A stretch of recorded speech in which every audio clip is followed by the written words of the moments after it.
Bonjour, how are you doing? I'm getting better. Are you struggling with your crafting project? I am here to help. You can trust me on that because I have scissors earrings, so my advice is very good. Let's get into it.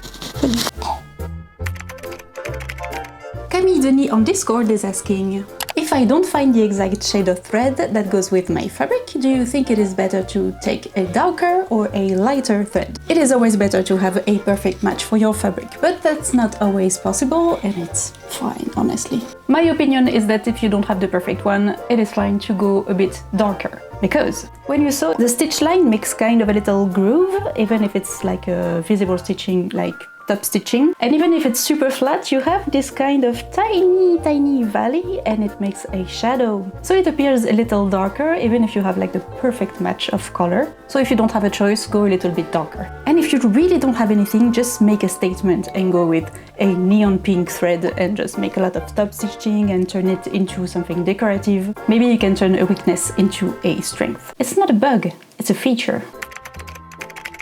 Person on Discord, what are beginner-friendly things that you've made that you would recommend? I think the easiest and most accessible thing is to do some mending. You can repair a button and just close a seam that has ripped a little bit. Do a hem on pants or on skirts. Things that are just a little part of a project and it's not like overwhelming if you are a beginner.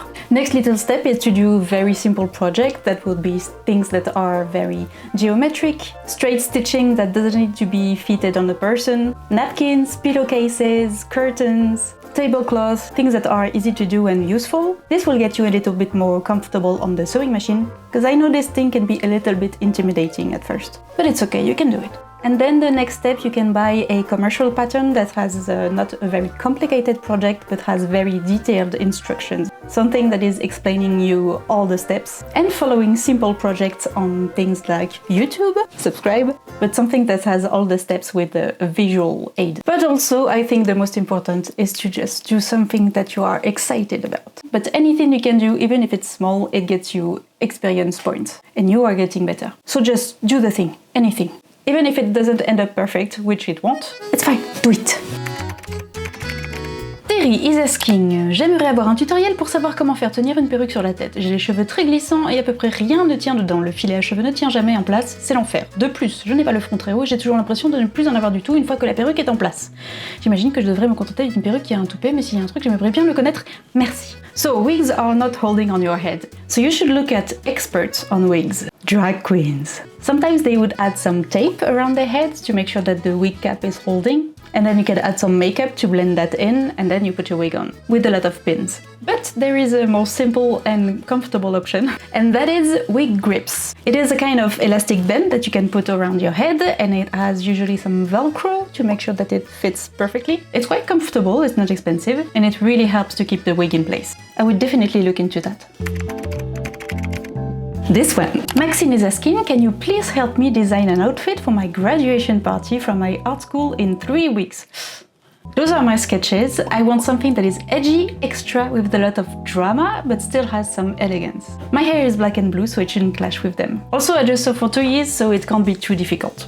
The first sketch I'm looking at, it has a shirt, it has a corset, it has pants, and also a neck corset. Honestly, especially if you don't have that much experience, this is a bit too complicated to do in 3 weeks. It might not turn out as you want it. But the other sketch, I think it is very interesting. Okay, what I see here with the jacket thing is very cool. So if we take the idea of the flowy thing and the jacket and the waist thing, how about you make a giant shirt? You can take a pattern for a normal skirt and you make the sleeve super wide and you make it super long like a dress. Make it very wide. It should be kind of as complicated as making a shirt. And since it will be very wide, it doesn't have to be perfectly fitted to you. Make sure that you use a very light and flowy fabric. And then with the jacket thing, you can buy a jacket, go to a thrift shop and buy a bit oversized black jacket, something simple.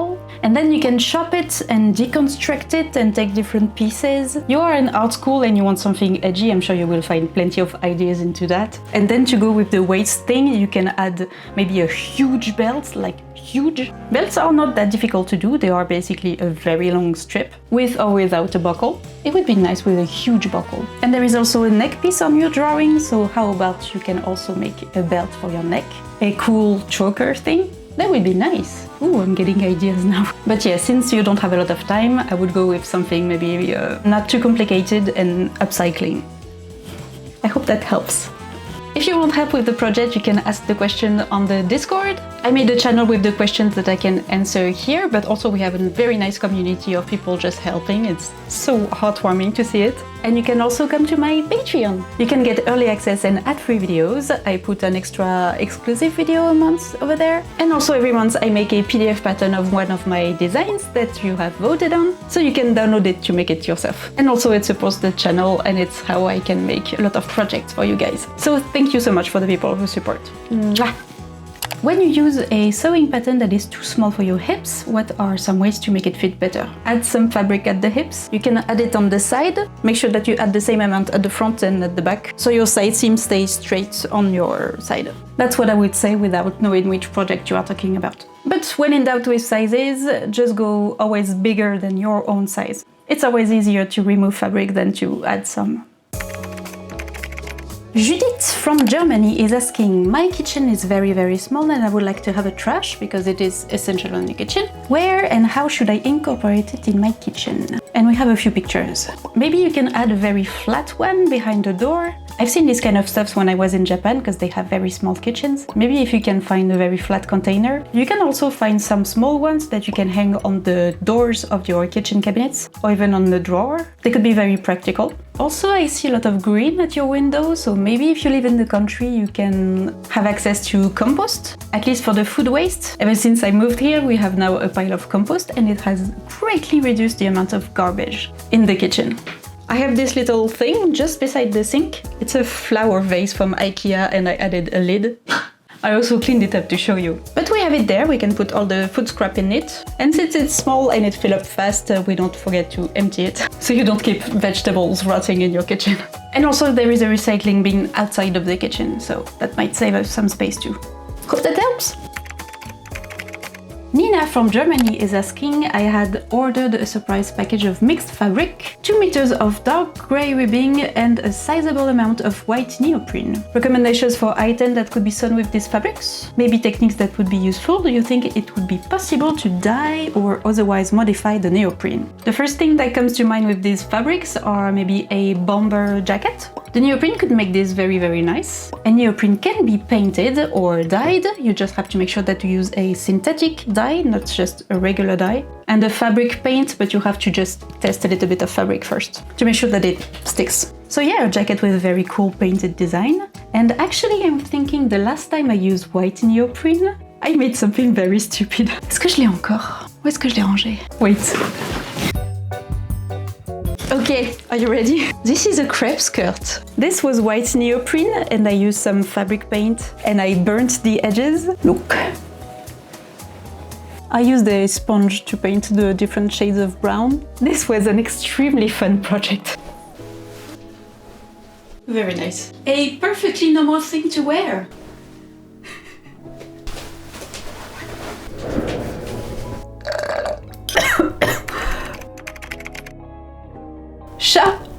Charlotte is asking, moody, whimsical storage ideas, running out of room for my craft supplies. Tricky. Constantly check like the local ads for thrifting, eBay, Facebook Marketplace, and look for storage that has a lot of drawers and shelves. It can be tricky depending on the amount of space that you have. At some point I was thinking of building some kind of Frankenstein shelf for my crafting supplies with all the furniture that I'll still have in the garage. Something like that would be very fun. Also boxes. I love boxes. But this one is kind of tricky because it depends on the person, and let's face it, crafting stuff, I think a lot of us kind of have a hoarding problem. Sometimes you have to make the difficult decision to say, maybe I can use that, but I won't. Any system that you can find to get really organized and label things and organize them. It helps getting organized if you have a lot of anxiety like me. But it also helps if you can make it pretty, because it gets more exciting to organize stuff. For this one, please everybody share their ideas, because everybody has different problems, different sizes, different amount of stuff. Nobody has the perfect solution. Maggie is asking, getting started when you don't have a clear vision or understanding yet. I find myself paralyzed if I don't feel like I have all the steps figured out before I start. I absolutely understand this. I am very guilty of this. Again, anxiety. But what really helps is just start, which sounds stupid, but maybe start with the easiest thing. Maybe it's just a pattern. Maybe it's just a little piece, a little accessory. Any small thing that you figured out, just start on this. It will get you going and get you into the flow of just doing and doing. It will just get you started and then you can keep going on this little success. Could be just testing the technique, testing the fabric. Just physically start on the easiest part. And when you feel stuck on the next step, which will be maybe something more specific, something that will have a specific answer that you can maybe find on the internet or ask someone about. And that's little step that you can keep climbing. That works for a lot of people. Hopefully you. Kate Selig is asking, can you discuss pattern storage? I have started designing a lot of my own pattern design projects, but I have no way to keep them organized and it all rolls on heavy paper at the top of the bookcase. If it is really big, almost cardboard paper, professionals will just put a hole in them and they can hang them on a string and with a hook on a wall or in racks. I also make my own patterns. I use a regular paper.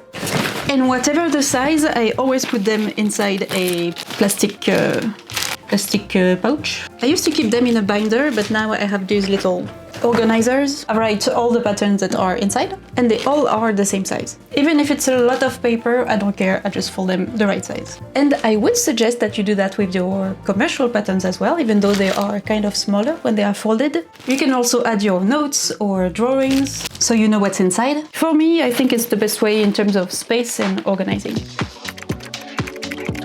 Okay, one more.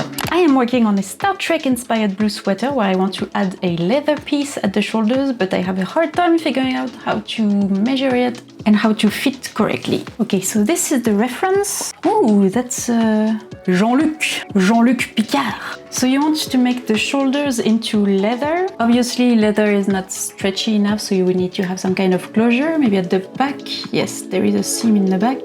If you want to use leather, of course, it's your choice, but I see the reference. It is some kind of fabric. It's kind of shiny, but it is this kind of very interesting texture. Maybe you can find this. It would be much more easier to use than leather, whether you use real or fake. But also, if you have issue fitting this, maybe you can try to see it first as a sweater and completely forget about the blue part first. I'll draw it for you.